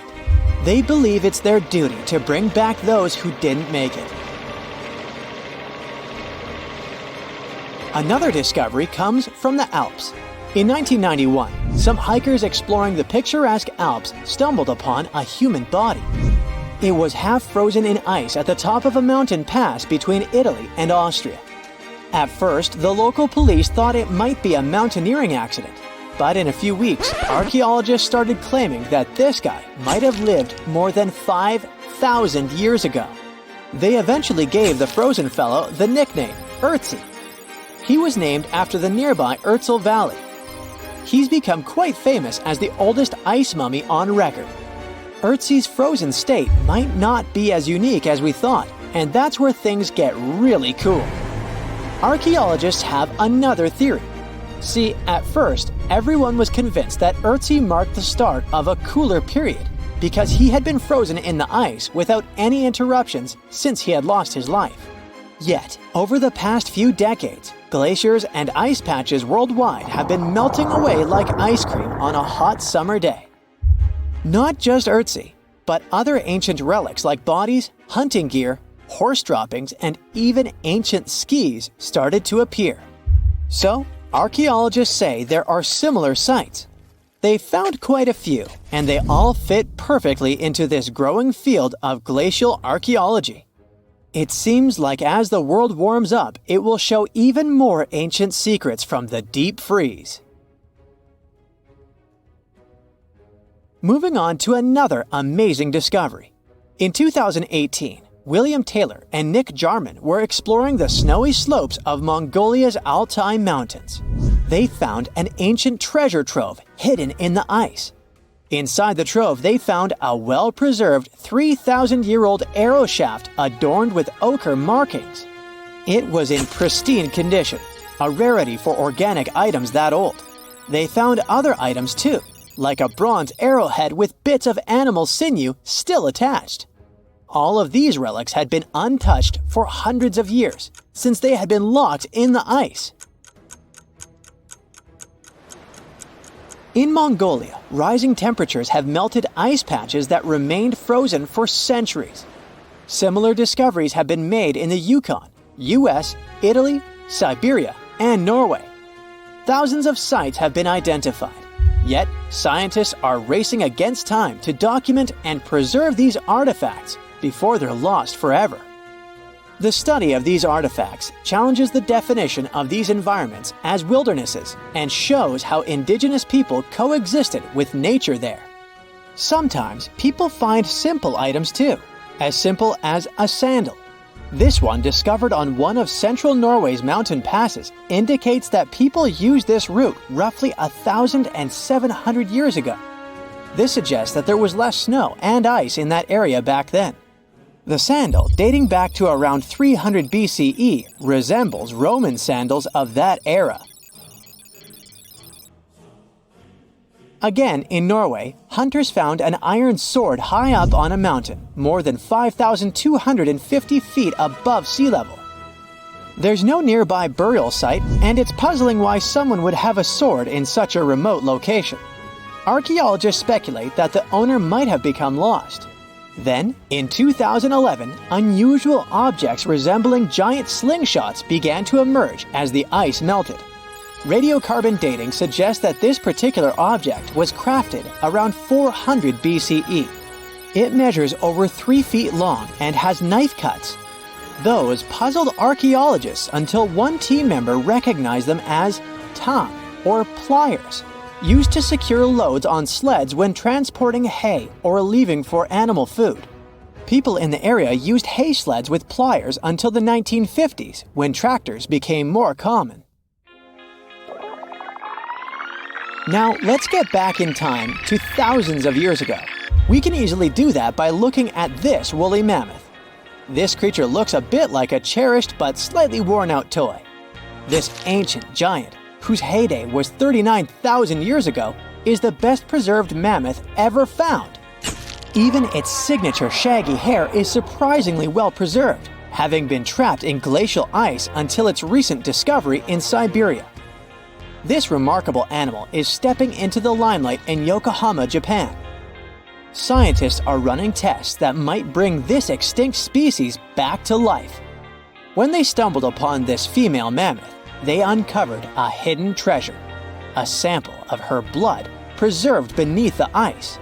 So they believe this ancient blood could hold the key to resurrecting the mammoth. They also found well-preserved muscle tissue. She was between 50 and 60 years old when she met her icy fate. The discovery of mammoth blood has reignited debates about the ethics of bringing back extinct creatures, like in Jurassic Park. Their ambitious plan is to implant an egg into a living elephant for a 22-month pregnancy, hoping that at least one living mammoth cell might survive. Hop on, we're going to the French Alps. We are at a spot not far from where an Air India plane tragically crashed 46 years ago. We're accompanied by a diligent mountain rescuer and his neighbor. They went to this area after a bunch of tourists had noticed a strange-looking thingy on a glacier. It was a bag. The Indian embassy in Paris got wind of it, and it was all set on getting that bag. What makes it kinda cool is that it had Diplomatic Mail and Ministry of External Affairs written on it. The Air India flight was on its way from Mumbai to New York when it took a nosedive in January 1966. It took 117 people on board down with it. Guess what else was inside the bag besides the soaked diplomatic mail? It had a stack of old Indian newspapers. So, alongside those, they also found bits of the plane's cabin, a lone shoe, and a bunch of cables.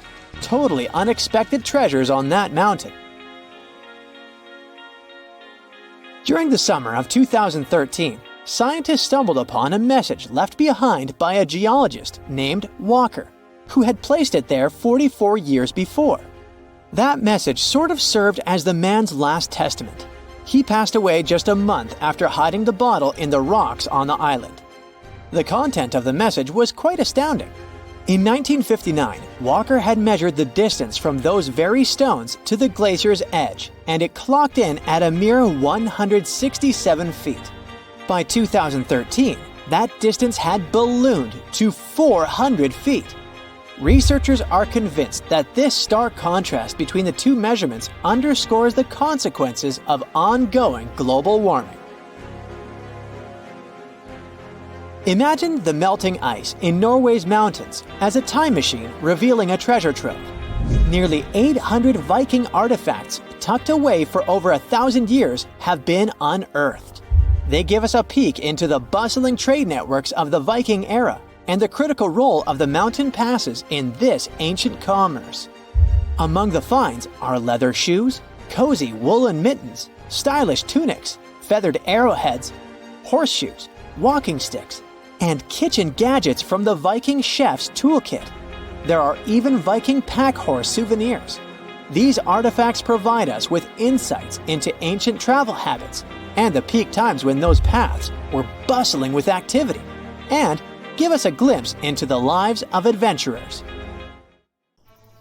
There are mysterious plasma bubbles floating around the pyramids of Giza. As bizarre as that might sound, let's get one thing clear right off the bat. There's nothing extraterrestrial going on here. Plasma bubbles are those weather anomalies that form in a layer of Earth's atmosphere called the ionosphere. This is an invisible layer surrounding our planet that stretches roughly from 50 to 400 miles above Earth's surface, right at the edge of space. In this layer, the sun, being the giant hot power that it is, basically cooks gases, splitting them into electrically charged particles called plasma. Here's where it gets interesting. At night, especially near the equator, these charged particles get disturbed, and when a bunch of them suddenly vanish at the same time, it forms what we call a plasma bubble. Imagine it like a big empty pocket where the plasma is missing or its quantity is lowered, but it's only considered a plasma bubble if this phenomenon occurs on a large scale, typically around 62 miles in size. If you're already packing your suitcase for Egypt and have put binoculars to look at the tips of the pyramids, I'm sorry to say that we can't see these plasma bubbles with the unaided eye. It's all happening way above our heads, completely invisible to us. Scientists need to use special equipment, like the Latitude Long Range Ionosphere Radar, or LARID, to detect these bubbles. This advanced technology helps researchers track and observe the movement and formation of plasma bubbles in real time. This formation, by the way, can be triggered by solar storms. That brings us to November 2023, when an impressive solar storm occurred. On a scale from 1 to 5, this one was classified as a G3, which is considered a strong event. Solar storms occur when sunspots are basically cooler, darker areas on the sun's surface, release bursts of energy into space. These flares triggered several geomagnetic storms on Earth. While this might sound like doomsday stuff, it didn't disrupt our daily lives too much. In fact, it was great news for skywatchers, since the solar storm created stunning auroras, with the northern lights visible as far south as Greece and Turkey. But this particular storm in 2023 also had another interesting consequence. It caused the largest plasma bubble ever recorded by the Chinese radar. This phenomenon was so massive that it covered regions as far apart as the Egyptian pyramids and the Midway Islands in the Pacific Ocean. Now that's a huge distance, and it is a big deal for science. And that's because plasma bubbles are a growing threat to modern technology. Experts say they can disrupt satellite communications and GPS systems. So if you're using Google Maps or Waze and suddenly it can't figure out where you are, a plasma bubble might be to blame. Great, we now know what's going on with those bubbles, detected above the pyramids of Giza. But things get even weirder inside this ancient construction. Apparently, the Great Pyramid of Giza has the ability to concentrate electromagnetic energy within its interior. A couple of years ago, a group of researchers decided to see what would happen if they took this ancient architecture and hit it with radio waves. I mean, waves that are similar to the kind your phone uses, but on a much larger scale, up to 1,900 feet long. But since they couldn't just start blasting radio waves at the actual pyramid, they did the next best thing: computer modeling. Using these simulations, the researchers discovered something incredible. The Great Pyramid can actually concentrate electromagnetic energy within its internal chambers, as well as underneath its base, where an unfinished chamber is located. By concentrate, I mean something like trap it. For example, when you shout into a cave, you hear your voice echo back, right? The sound waves don't just disappear, they bounce around and get focused. Similarly, when radio waves hit the pyramid, they don't just pass through or around it. Instead, they get absorbed, bounce around, and focus inside and underneath the pyramid. Our list of mysterious phenomena surrounding the Egyptian pyramids doesn't end there. Inside the pyramid, there's a long, narrow passage that leads to what's known as the King's Chamber. This room sits at the center of the pyramid, and it's believed to have been the final resting place of Pharaoh Khufu, the ancient Egyptian leader who commissioned the entire thing over 4,000 years ago. When visitors step into the King's Chamber, two things normally strike them: the room's incredible acoustics and its heavy, imposing structure, which is entirely lined with red granite. Recently, scientists have started to connect these two facts. Some researchers now believe that the King's Chamber might be able to catch or pick up sound energy generated from other parts of the pyramid. In other words, this room might have been designed to amplify sound in a way that no other chamber in the pyramid can. To test this theory, researchers conducted an experiment where they sang in the Queen's Chamber, which is located directly below the King's Chamber. Here's where it gets wild. The music couldn't be heard in the lower underground rooms of the pyramid, but it sounded loud and clear in the King's Chamber. One possible explanation for this is the type of stone used in the King's Chamber: pink granite. Granite is known for its piezoelectric properties, meaning it can absorb energy from its surroundings, like sound vibrations, and convert it into electrical energy. This suggests that the chamber's unique acoustics might be due to more than just the shape of the room. It could be that the granite itself plays a role in amplifying and concentrating sound waves. According to scientists, these discoveries open up a whole new field of research into the pyramid's potential. Could the ancient pyramids have somehow harnessed the energy created by sound waves, or even Earth's natural vibrations? It might sound far-fetched, but considering the granite's piezoelectric properties are well documented in modern science, it's not entirely impossible. Who knows? Maybe we've only just scratched the surface of what the pyramids were truly capable of. Speaking of just scratching the surface, there's even more to think about, like how the pyramids ended up in such a perfect location. It seems the builders lined up the Great Pyramid with the cardinal points, meaning its sides are almost perfectly aligned with the four main directions: north, south, east, and west. There are many theories about how they did it, but one study suggests that Egyptians might have used the fall equinox to achieve this perfect alignment. During the equinox, the sun rises and sets directly in the east and west. It probably made it easier for builders to use the sun's position as a guide. By watching the sun during this time, they could make sure the pyramids were positioned just right.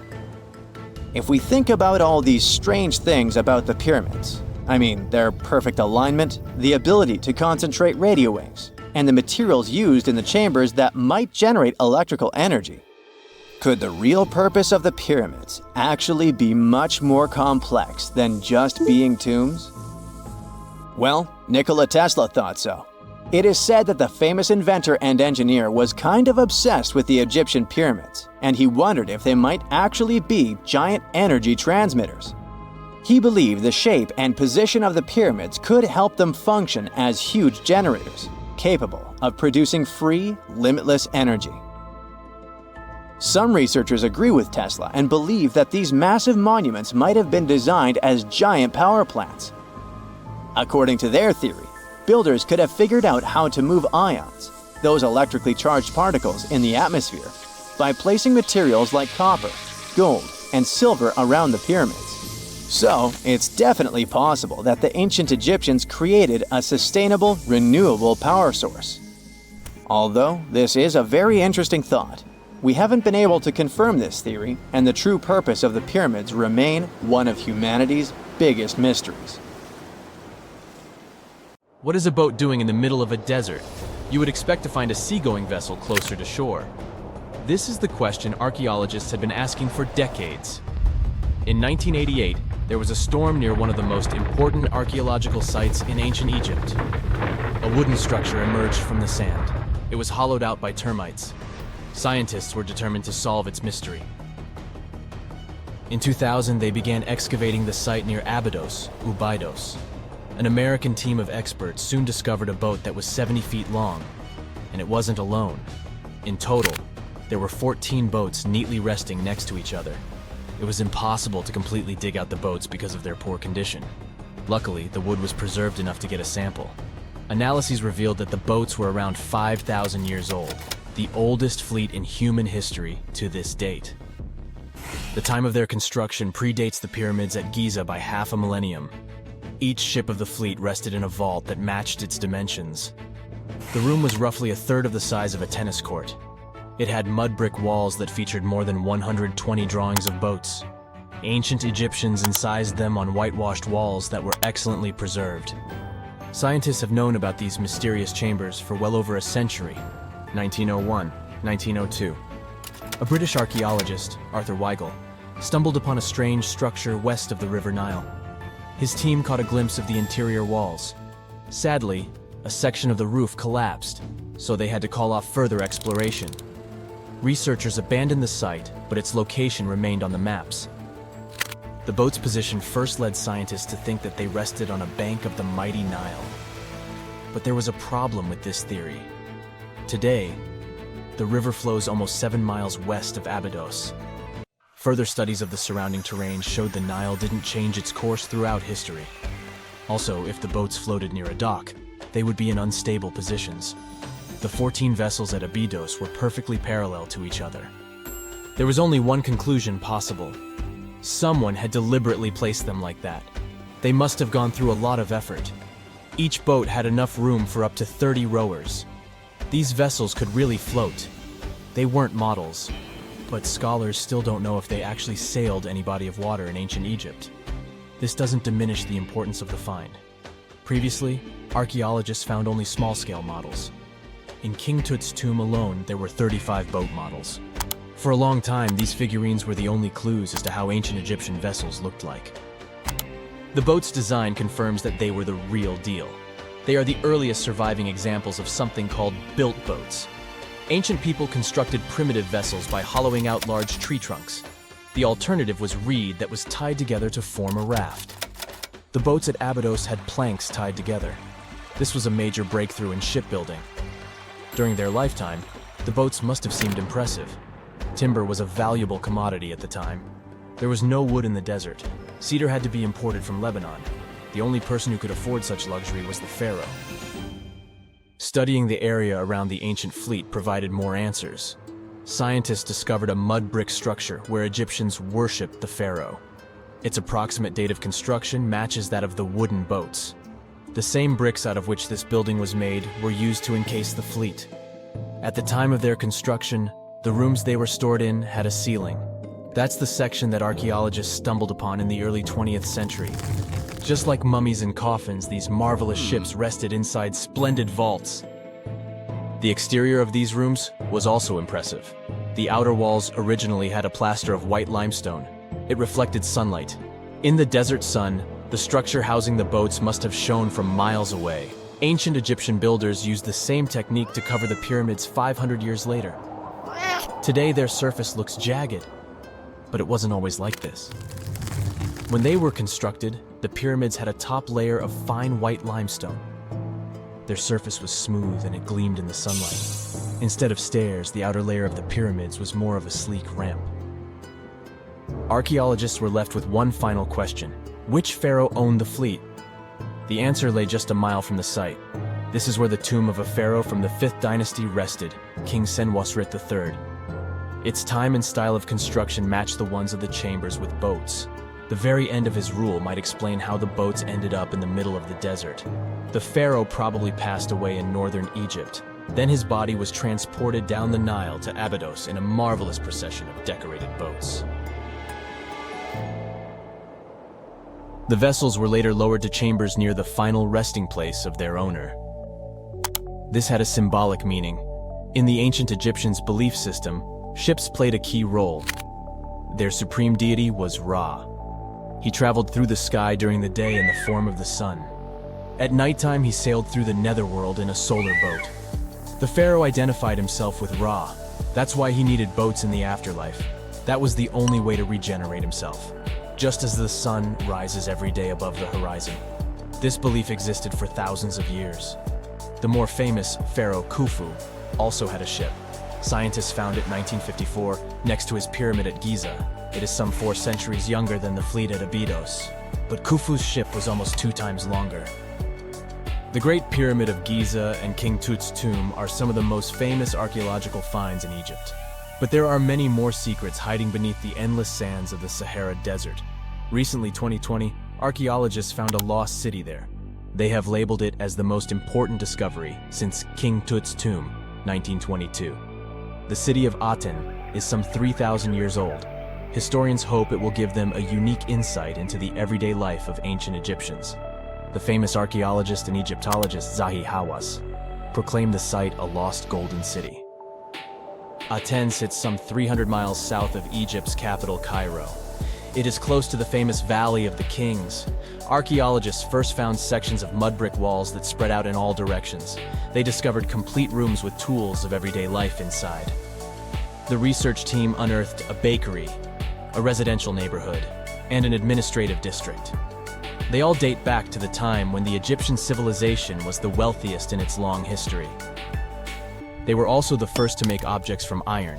In 1911, scientists found a set of iron beads near a village in Lower Egypt, El Gurza. These are the earliest known iron artifacts. The discovery is literally out of this world. Ancient people made them by beating into shape a piece of a meteorite. The 9 beads were once part of an ornate necklace. They are now blackened and corroded, which is perfectly normal for a piece of jewelry that is over 5,000 years old. They consist of an iron-nickel alloy. Researchers were impressed by the skill of ancient jewelers who processed the beads. Their craftsmanship is more impressive when you think that they didn't know the stellar origins of the material. The Great Pyramid of Giza also has a remarkable feature. An international research group investigated the electromagnetic response of the structure to radio waves. They found that the pyramid has the ability to concentrate electromagnetic energy inside it. This occurred inside its chambers as well as under the pyramid's base. It contains an underground, unfinished chamber. It seems that the electromagnetic response is connected with the properties of limestone, the Great Pyramid's main building material. The research results might have a practical application. The way solar cells and nanosensors function could be improved by this remarkable find. We all know some iconic symbols. The Statue of Liberty screams USA.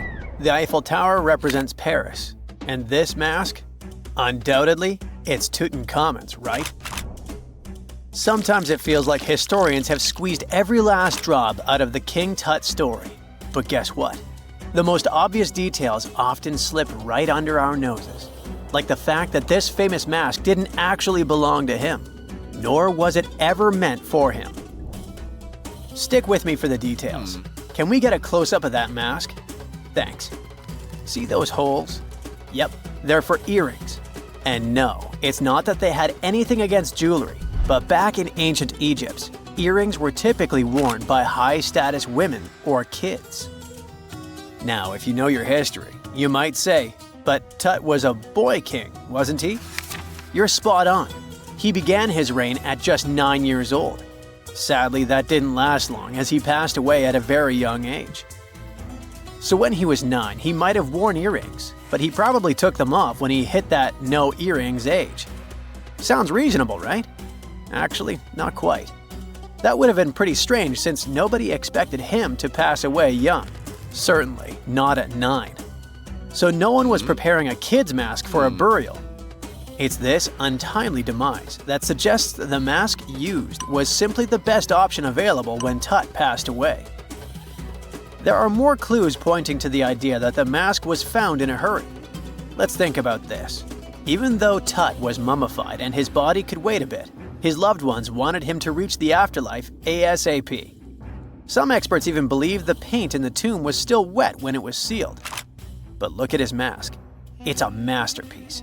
There's no way it was made in a rush. It's way more elaborate than other simpler cartonnage pieces. The renowned mask of King Tut stands 21 inches tall, adorned with precious stones, and features a golden beard that weighs 5.5 pounds, making the entire mask 22.5 pounds. Okay, I'm a bit confused here. So it seems like it was probably a kid's mask, but it had a beard? I've never seen a 9-year-old with a goatee, and I'm guessing you haven't either. Just think about it. A grown man's face compared to a kid's face. Fun fact for you, our faces pretty much stopped growing at the age of 16, so by 19, Tut would have definitely had the face of an adult man. Can you imagine trying to fit a relatively small kid's mask on a grown man? That would have been super embarrassing, and no one would have let that happen. Right, let's dismiss the kid's theory. Now, the second option, if you remember, is that the mask could have originally belonged to a woman. This is where the beard theory comes into play. Some researchers believe the beard might have been added later on. Here's another twist.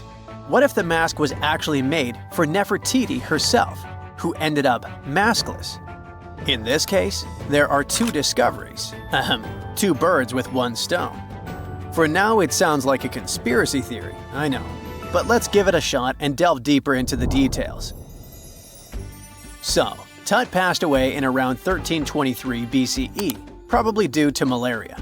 He had other health issues too, like when he broke his leg, and records suggest he wasn't in the best shape. As for Nefertiti, we have no solid data about her demise.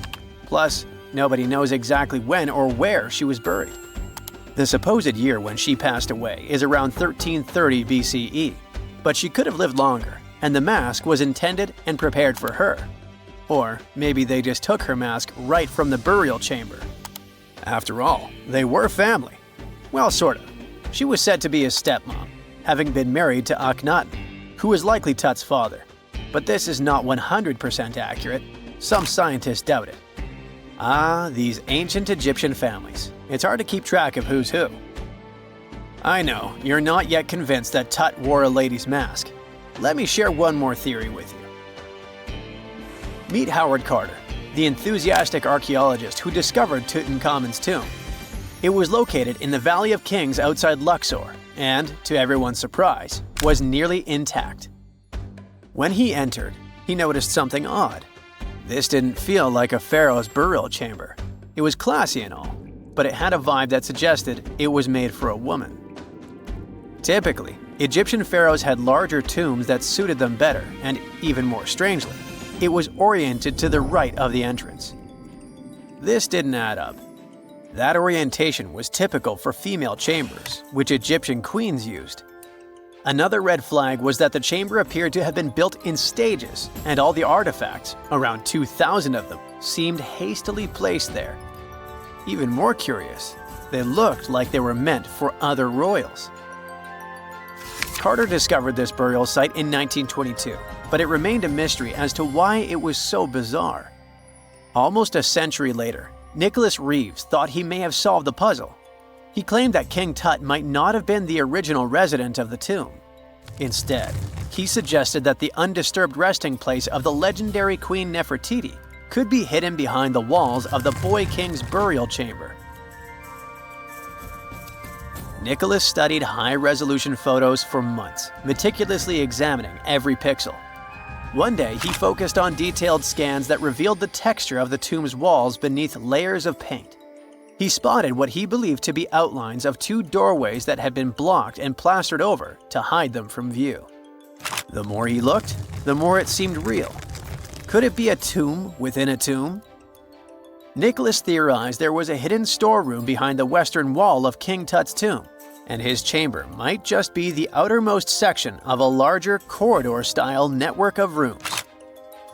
It all sounds fancy, but sorry to break it to you, Reeves' theory was debunked. To find out if he was onto something, experts had to use ground-penetrating radar to see the unseen. Reeves's idea was that if there were gaps, it could indicate the presence of additional rooms.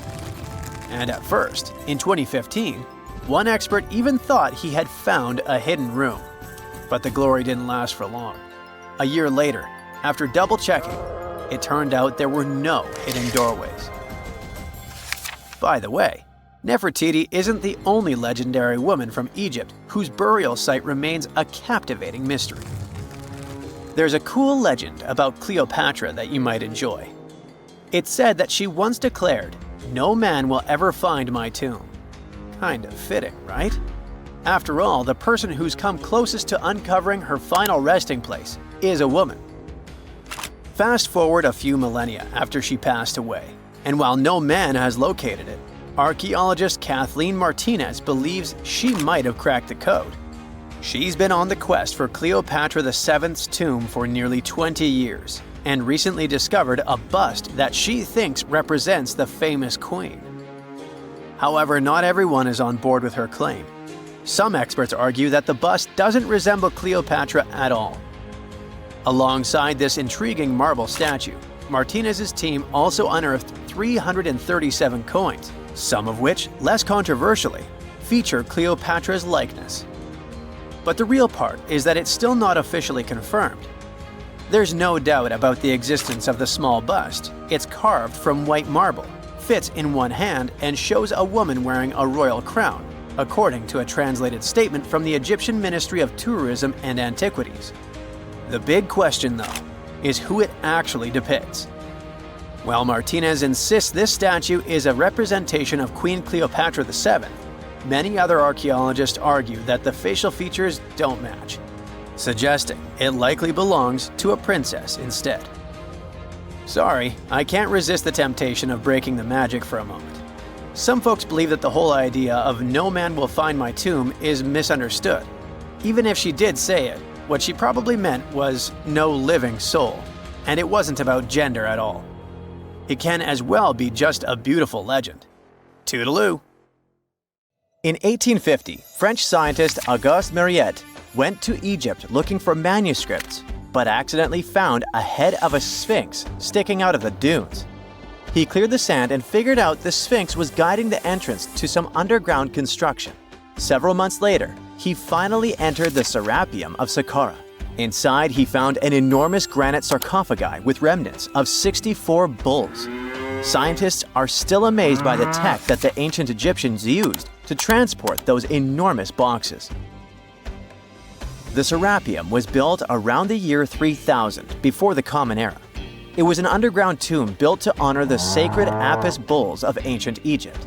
It had a long hallway, almost 500 feet long, with giant stone rooms on both sides. Some of the sarcophagi weighed as much as 50 average cars, and all of them were made with super precision, with exact 90-degree angles.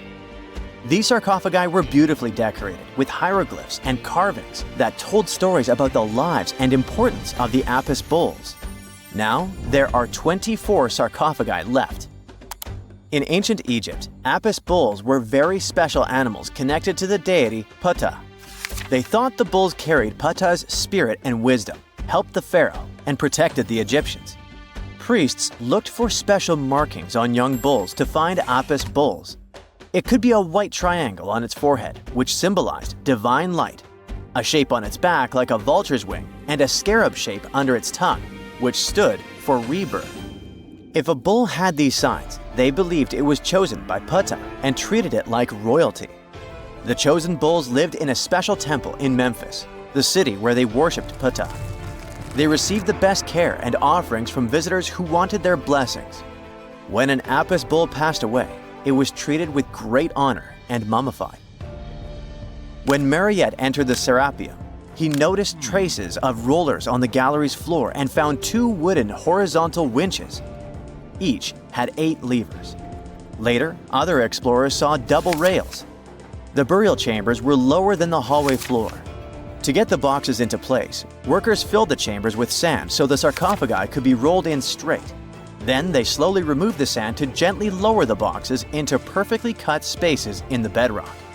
A carved stone sign found in the Serapium said it took 28 days to move just one sarcophagus.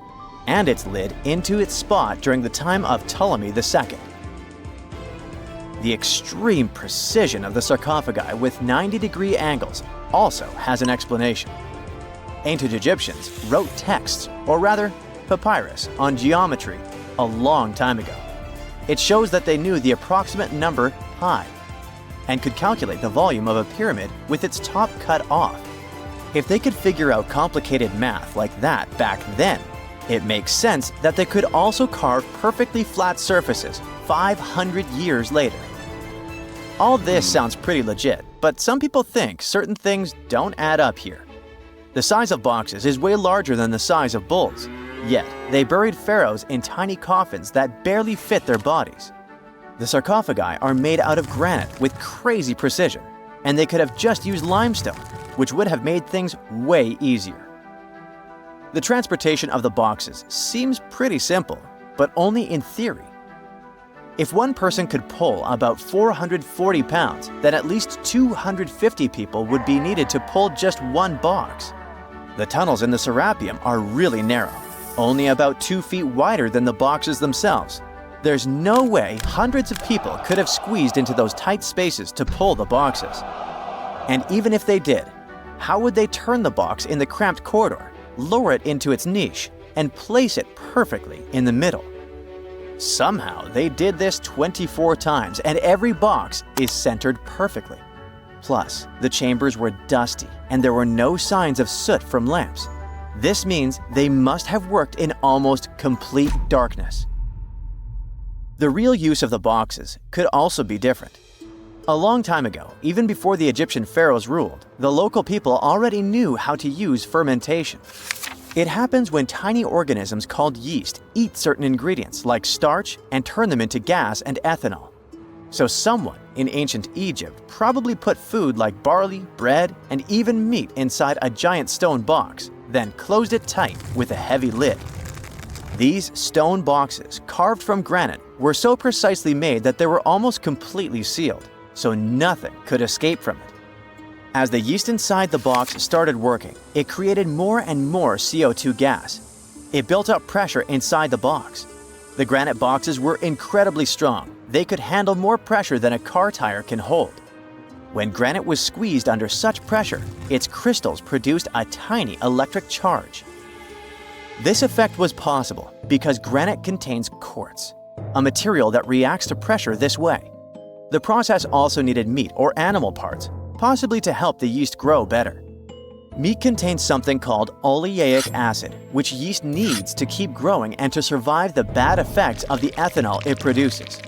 As the pressure inside the box kept growing, the combination of gases and electricity made these boxes not just ancient fridges, but powerful energy systems.